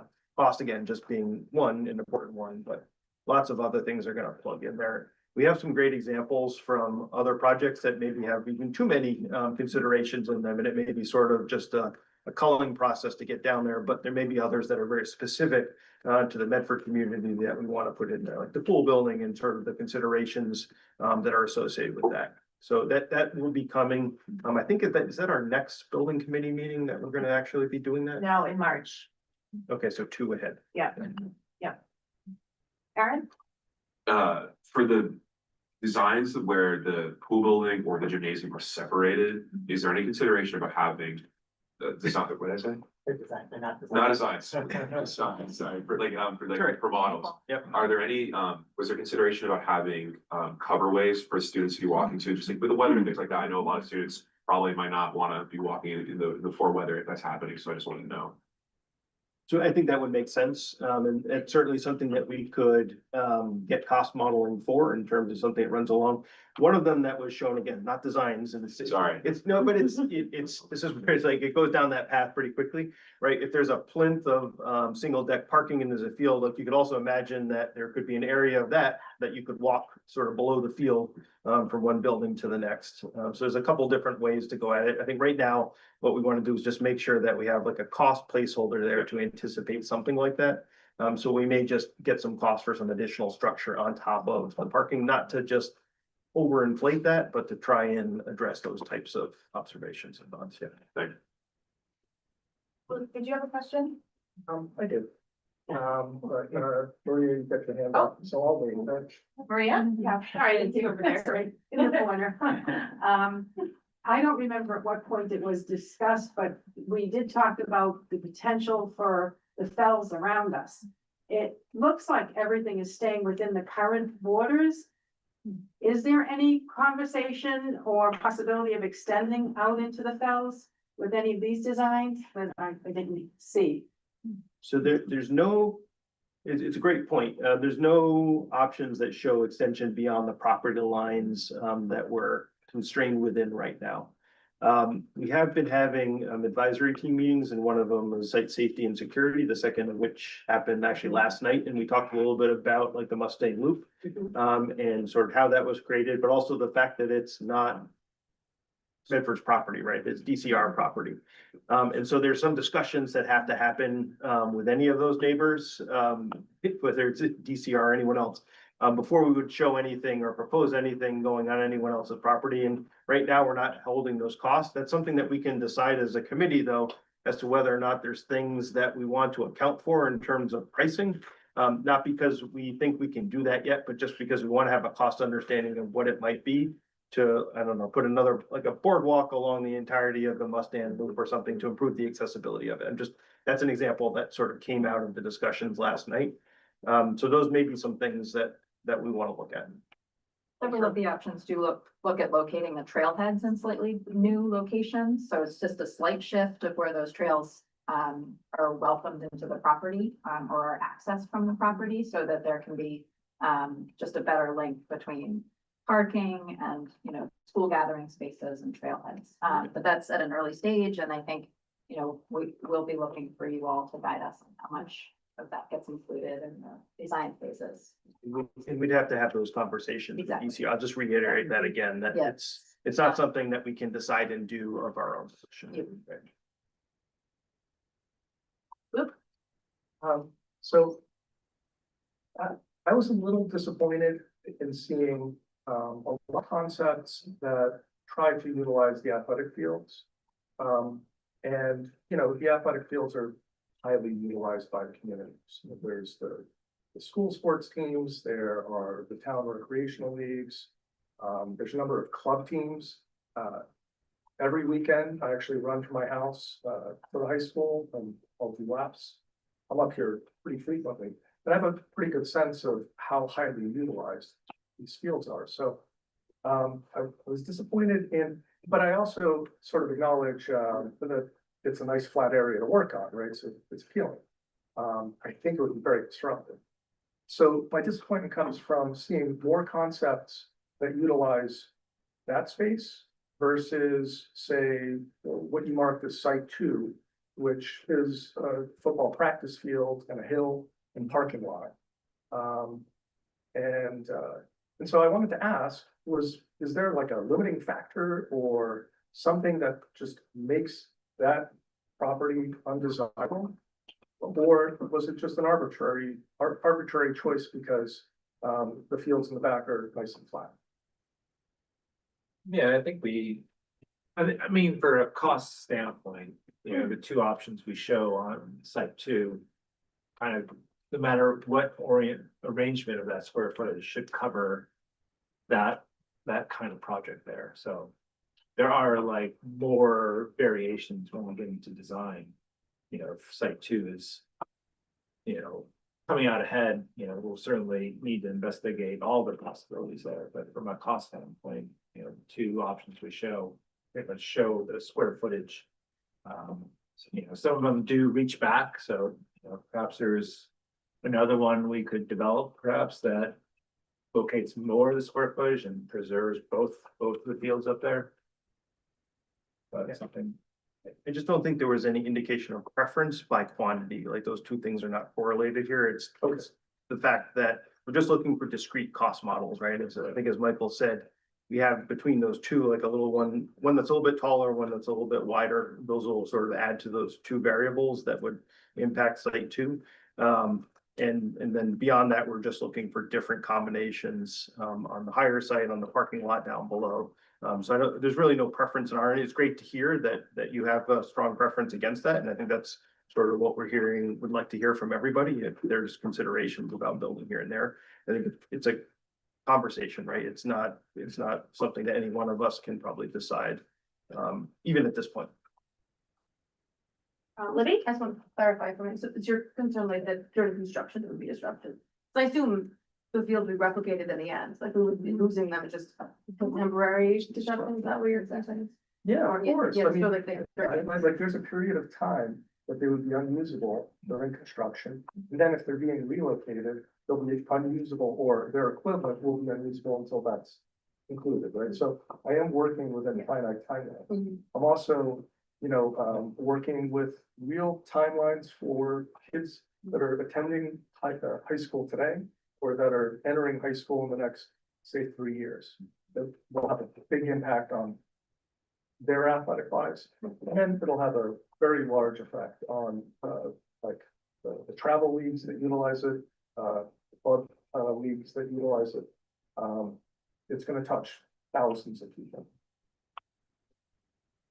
Oh, Paul? I think this is a really important conversation for the whole community to be having, because one of the things I struggle with is, you know, if construction is what, 3, 4 years? Can we say 2 years? 2 years. Anyways, No, I mean, 3 years. His schedule is important. I think we've been on record saying that the target opening date for the school is in the fall of 2030.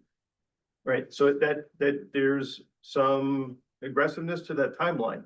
And we're not gonna throw out dates or options right now that are gonna exceed that, but that will be one sort of valuation criteria as we put together this matrix to say if we can't get it open by fall 2030, what does that mean for the option, right? And we may not know that 100% until we get a construction manager on board that can tell us with a very fine level of detail exactly but we're gonna get in the right ballpark, and we're gonna know it's feasible based on sort of what the industry tells us.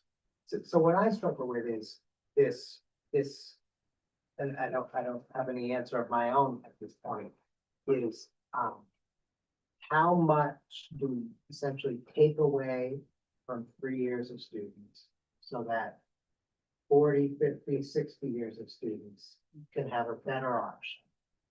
Because that's really part of the conversation. We talk about, you know, we might like this option way more, but it's gonna make life really bad for those kids in 3 years.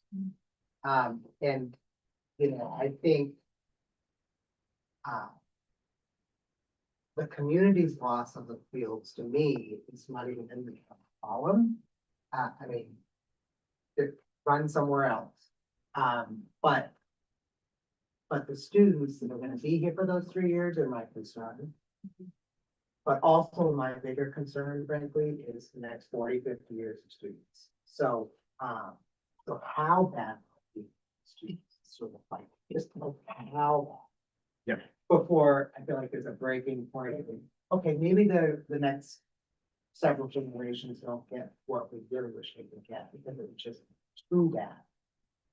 I actually went to school in some of those temporary, whatever the classrooms, they were the best classrooms in the building. They were By far, they had working heat, working air conditioning, they were, you know, so, I think in our minds, they're horrible, but if you walked around here. Or if you're currently shivering? My daughter Right. goes to one class, she's freezing, she goes to the next class, she wishes she could wear a bikini. It doesn't matter what temperature it's at, so, you know, so I do think as a committee, we kind of have to at some point, and I may, not just not today, we have to really think about that. Because,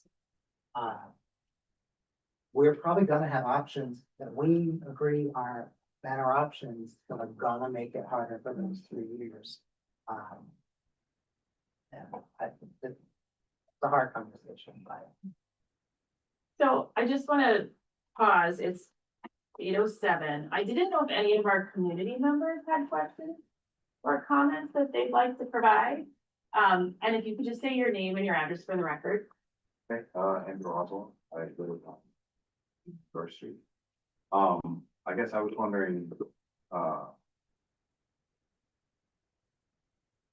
guess one of my questions are design consideration. Have you, given that this has been being serviced for 40, 50 years, are you adding the option, except we're using that word a lot, the ability to easily expand if we find that for double size or triple size, that kind of thing, or we need to add the huge office floor?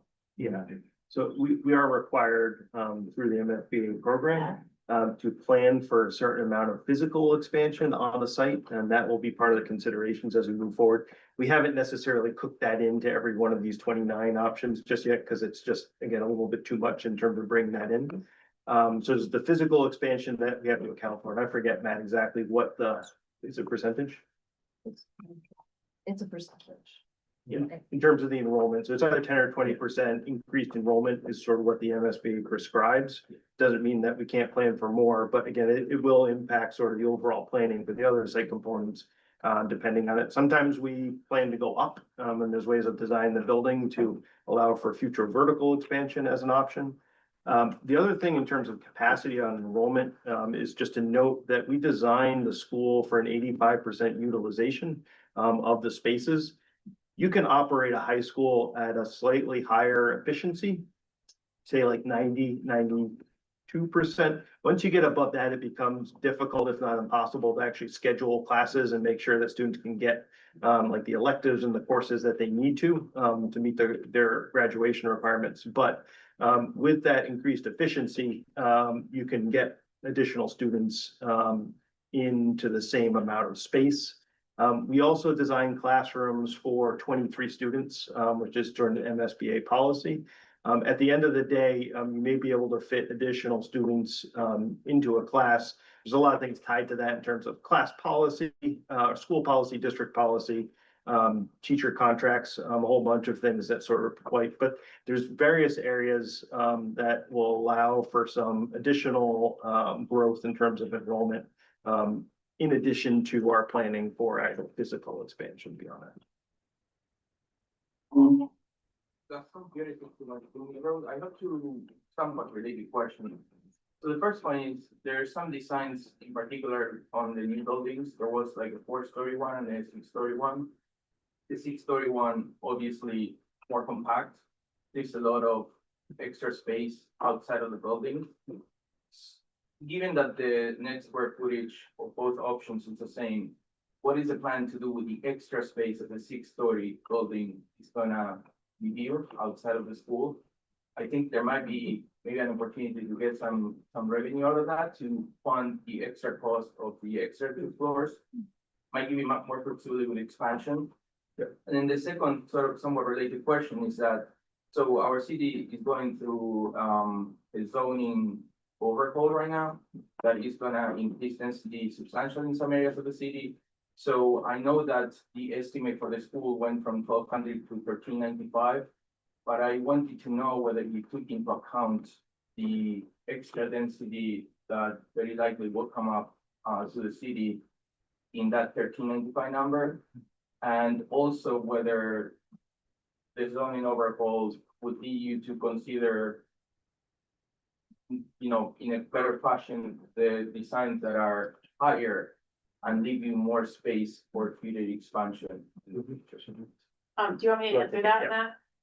Thank you for the question. So when the MSBA did the initial enrollment study, they tried to certify our enrollment at 1,200, which is about what happens today. So their 15-year look forward, knowing about permitted projects, the MBTA Communities Act, and a variety of things that we provided, still held us very flat in terms of what the enrollment would be here at high school. And that's because the vast majority of the kinds of development that come out of the MBTA Communities Act, rezoning, upzoning, all of those things, don't actually net additional students. That's the sort of history in Massachusetts. And I think the Globe just published an article like on Sunday talking about like student enrollment overall declining in Massachusetts, and not rebounding really in any sort of way. Here we have rebounded since COVID by and large. We went back to them because we said, well, wait a minute, like our analysis, if you start to look at some of the increased growth that we're seeing at the elementary levels, if you bring that out past 15 years, that's where you see this expansion. We've also worked with them to say some of our development that we know is coming is such that it would actually bring more students. So if you're talking about affordable housing with multiple bedrooms, those are places where you can actually see increased enrollment. And we had to provide them comparable spaces in Medford to use for those estimating purposes. So that's how we went from 1,200 to 1,395. Zoning doesn't actually build anything, right? It just makes it possible. So it's somewhat impossible to say, yes, it did or no, it didn't. But there was like a lot of thoughtful work by the planning and development department, as well as our school budget director, to look at the history. And we're we looked out like 30 years and we're still are not, we're just about hitting that 1395 cap about 30 years out. Is that like the perfect answer or is it like perfectly scientific? No. But that is some of the work that we have already been doing. And to your point, we'll invite the council to the school committee meeting so they can hear kind of an update and learn about the educational plan. And we'll be asking them to sort of engage with us and all of you as we have this conversation. Because obviously there is a tie, right? If we start building skyscrapers of affordable housing, we will have increased enrollment that is beyond what we're expecting. So I don't think I've heard anything in the zoning conversation, although I know it's very much still in progress, that says to me that there's something way out of alignment. But that process is so far from done that we don't know yet. But just to give you a couple of, for instances, the data that we used with MSBA included a significant air rights project over Wellington. It also included Medford Square redevelopment, I think like 100 units. So there was a whole bunch of pretty big developments, like big new developments that were considered. On the project website, there is a PowerPoint that talks about enrollment and how we like went through that process with the MSBA that you might find interesting or useful. And it actually shows the permitted projects and the ones we use as comps and all of that good stuff. And so yes and no, is the answer. Rick? I'm Rick Orlando, Winford Way. My original question, the second one related to the expansion, but if any of the selected design requires a movement of the athletic fields to some other spot on the site, is the SBAB fund that kind of movement or new athletic field? But with all the discussion on the lower grade levels up to the middle schools, could there be any possibility of, if not building it, but allowing the expansion capability for yet another middle school somewhere up on the site down the road? It's just an option, a long range option. The middle schools are being squeezed, as you know, in terms of enrollment coming up to elementary. Yeah. So one of the things that we sort of talked briefly about pre-K here tonight, but that co-location of pre-K is good for students for lots of reasons, because it allows us to centralize services and provide more access to services than what we're able to do with those preschool programs sort of all over the district. It also allows us some capacity that we don't have today because preschool is a crying need in the district. And it pulls classrooms out of the elementary schools to create space there. So part of this, and I can't quantify it, but part of the vision here is by doing that, we're also creating space in our elementary school. To your point, the question like then becomes, if you needed capacity at the middle schools, what would you do? We certainly could look at whether there's like the expansion options here could certainly include grade reconfiguration, but where the two middle schools are currently located also is a pretty substantial site. And that could potentially be a project down the road if necessary. Yeah, between the Andrews and the McGuinn. I don't think we're thinking that that is like imminent or new. Like my personal goal is that we do this one project and we're good, right? For a long time. You know, whether we are able to achieve that or not, I think is dependent on a lot of things, but the expansion here would not be limited necessarily one way or the other. Thank you. Yeah, Jenny, can I just maybe? yeah. I want to put Matt on the spot, actually, just because you had a nice entry there to talk a little bit about reimbursement of site work and how the MSBA views that. And I think it would just be helpful. It takes a little while to sort of wrap our minds around what it is, but to just sort of give a quick overview of that, and then we can maybe answer some other questions. Sure, and this is gonna be a larger presentation that we'll be having as we start to get through some of these options.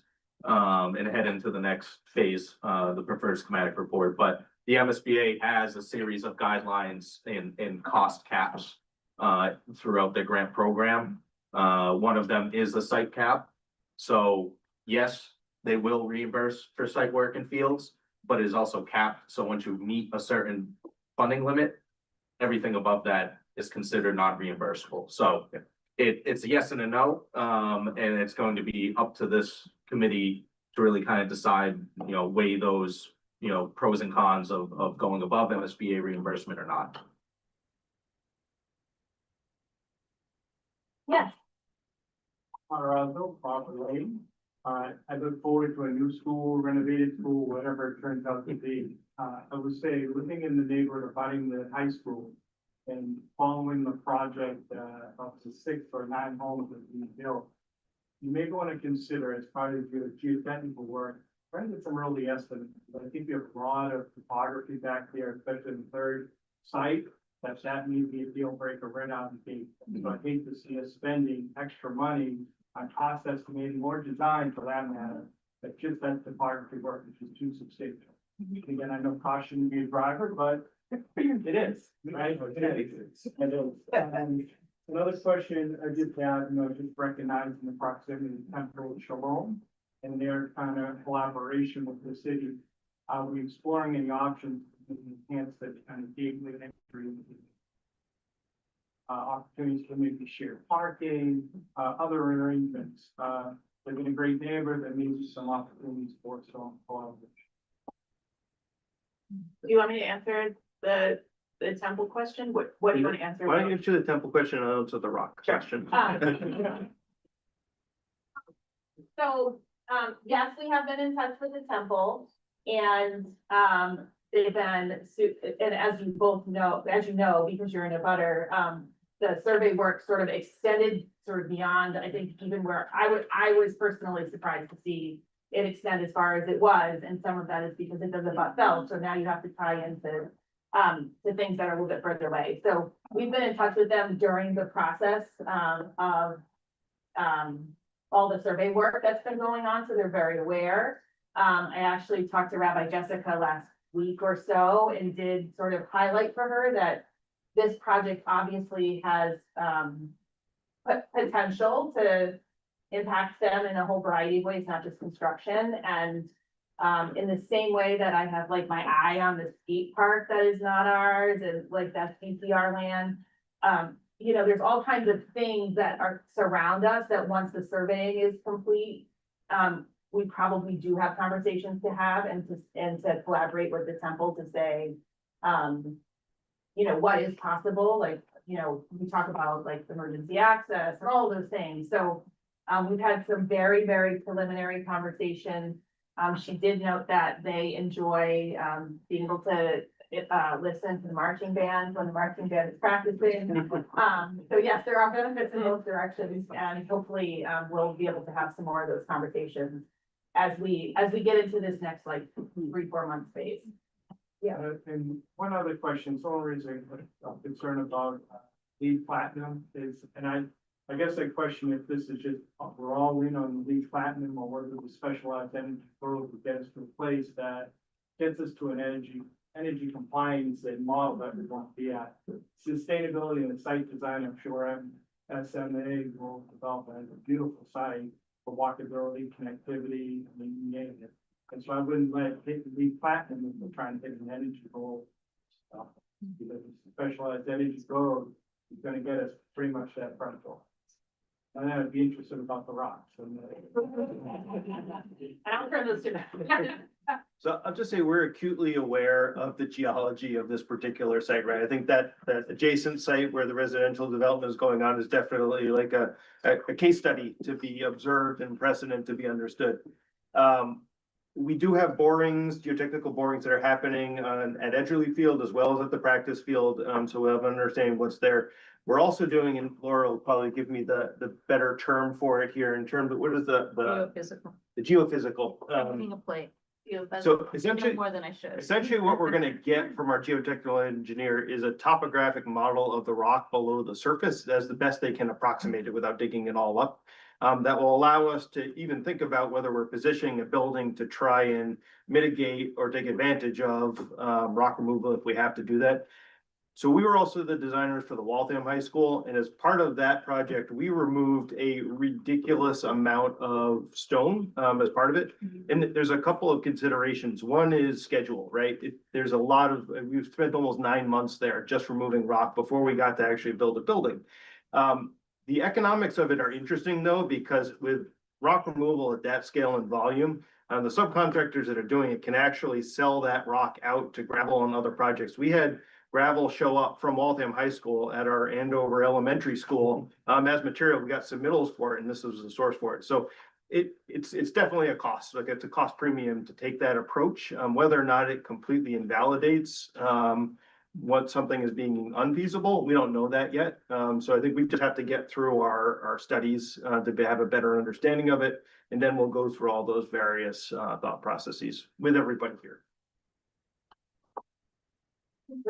Um, I want everyone to be able to stand up, so. Okay. Laugh. any project like this, especially when you get all these alternatives, as you move towards selection, there's going to be criteria that you're all gonna look at. And my approach for programs like this, select those criteria beforehand. Whether it's, a couple I mentioned, obviously cost, meeting the educational needs, construction timing, length.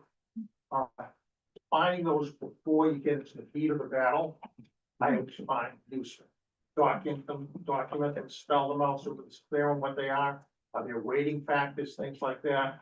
Because when you get into the heat of the discussion, everybody's working their favorite factor, it becomes very difficult to have an objective discussion. Thank you, appreciate that.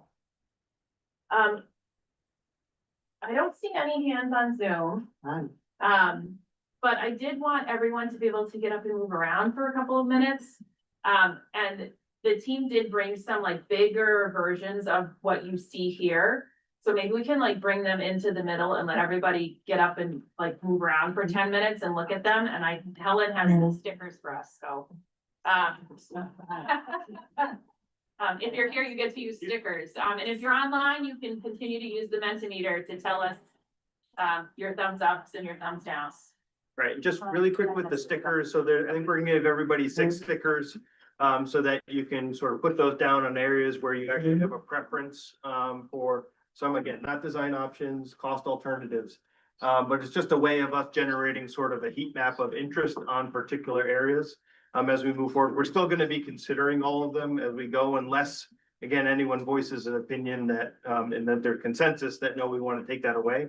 But I didn't hear any of that necessarily, as we were going through the conversation. But that's the goal of this sort of sticker, and you can get up and walk around activities. Put the stickers on things you like. And then Put the stickers on things you like, yeah, you'll have different colors, so we don't have like one color for everything, so it'll be a little bit regular. And then for those of you online, give us like 10 or so minutes and we'll be back.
Can they hear us again on Zoom, Will? Yeah, just unmute. Okay, great. Thanks everyone for, your input. We'll take a picture and post it online somewhere. So people can see what was happening here in the room. We'll also figure out how to share some of this information so that people can either watch the video with the presentation. It's obviously on our YouTube channel, so we'll figure all of that out coming out of the meetings. I know there are people online who are interested. We'll figure out a way for you to give us some input. All of those things are to come. The thing that the building committee needs to do tonight is provide some guidance to SNMA about the things that we are interested in cost estimation for. So I think to Matt's point, I didn't hear anything tonight that said we should not get this high level cost estimate for the options that were presented. But we do need to take a vote of some kind to make sure that we're giving clear direction about what's happening next. So is there anyone who would like to make a motion? Yeah, I move we move forward with costing all the options presented tonight. okay, is there a second? Nicole, lots of seconds. Okay. Okay, so motion, to move them all forward for initial cost estimating by Ken, seconded by Nicole. Questions before we take that vote? One question, are we Sure. limited to this batch of 57 concepts? If in the course of our dialogues and our meetings, another concept that hasn't been presented becomes undesirable. I think if something becomes apparent or evolves from sort of our study and review of the cost information that comes back, it doesn't preclude us from investigating an alternative path as we go forward. I don't know what that one would be just yet, because I think we've tried to turn over every stone in terms of just high level options, but no, we're not going to be precluded from looking at something else as we go. Okay. Other questions? Okay, I'm gonna call the roll. Jenny Grant, on the motion to move forward all the options presented tonight for initial cost estimating. Jenny Graham, yes. Mayor Longo Kern. Yes. Dr. Galusi. Yes. Marta Cabral. Yes. Joan Bowen. Yes. Ken Lord. Yes. Libby Brown. Yep. Marissa Desmond. Absent. Maria Dorsey. Yes. Brian Hilliard. Yes. Emily Lazaro. Yes. Paul Malone. Yes. Nicole Morel. Yes. Aaron Olapate. Yes. Luke Preisner. Yes. 14 in the affirmative, 0 in the negative, 1 absent. The motion to explore all of these for initial cost estimating is approved. Thank you. Is there a motion to adjourn? I know we have run over. So moved. By Dr. Galusi. I don't vote. I will call the roll real quick. Jenny Graham, yes. Mayor Longo Kern. Yes. Dr. Galusi. Yes. Marta Cabral. Yes. Joan Bowen. Yes. Ken Lord. Yes. Libby Brown. Yes. Marissa Desmond. Maria Dorsey. Yes. Brian Hilliard. Yes. Emily Lazaro. Paul Malone. Yes. Nicole Morel. Yes. Aaron Olapate. Yes. Luke Preisner. Yep. 13 in the affirmative, 0 in the negative, 2 absent, and the meeting is adjourned. Thank you, everybody.